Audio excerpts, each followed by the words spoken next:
আসসালামু আলাইকুম। পরম বিকালে আপনাকে ইছামতি নদীর তীরে সবাইকে শুভেচ্ছা।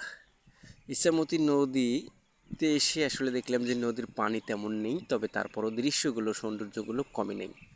ইছামতি নদীতে আসলে মাঝে মাঝে এসে সময় কাটানো হয়, কারণ এই দৃশ্যগুলো দেখার জন্য।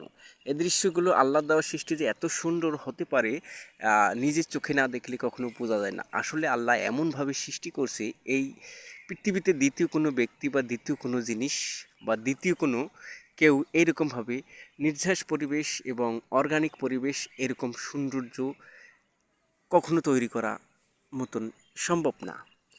দ্বিতীয়ত, একটা জিনিস কথা না বললেই নয়, এত সুন্দর পৃথিবীটাকে কত সুন্দরভাবে সাজিয়ে রেখেছে দেখেন। গ্রিন পৃথিবী, কত সুন্দর, সাদা কালো লাল সব কিছুই কিন্তু মোটামুটি একাকিত্বভাবে সাজানো। সৌন্দর্যটা খুবই সৌন্দর্য। মার্শাল্লাহ মার্শাল্লাহ।